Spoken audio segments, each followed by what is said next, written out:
এইজোপা ডংকিজ হেঙিং বাস্কেটত লগাব পৰা অতি সুন্দৰ প্লেণ্ট হয়। এই বাৰিষা ছিজনত ইয়াৰ গ্ৰ'থ হয়। সেইটো কাৰণে ইয়াৰ কাটিঙৰ পৰা অতি সহজে এই বাৰিষা ছিজনত পুলি প্ৰস্তুত কৰিব পাৰে। এনেকুৱা কাটিং ইমানটো কাটিং কৰিলেও ধুনীয়া ইয়াৰ পাতৰ পৰাও পুলি প্ৰস্তুত কৰিব পাৰে। এনেকুৱা পাতবিলাক লৈ পেলাই পাতৰ গুটিটো এনেকুৱা পাতখিলাত ছিঙি পিনে পেলাই থ'লেও হৈ যাব। ককপিটত এনে পেলাই থ'ব লাগে, তেতিয়া অতি সহজে ইয়াৰ পৰা পুলি ওলায়। তেনেকুৱা এজোপা চাৰ্কুলেণ্ট প্লেণ্ট হয়। সেইটো কাৰণে চাৰ্কুলেণ্ট প্ৰজাতিগতে ইয়াৰ মাটি প্ৰস্তুত কৰি ল'ব লাগে আৰু পানী কমকৈ দিব লাগে চাৰ্কুলেণ্ট প্লেণ্ট হোৱাৰ বাবে, কাৰণ ইয়াৰ পাতবিলাকত যথেষ্ট পানী ষ্ট'ৰ হৈ থাকে। এনেকুৱা পাতবিলাকত যথেষ্ট পানী ষ্ট'ৰ হৈ থাকে। সেইটো কাৰণে বেছিকৈ পানী দিয়াৰ প্ৰয়োজন নাই।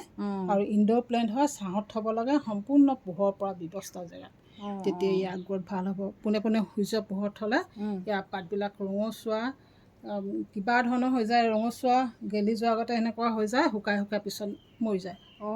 সেনেকুৱা ন।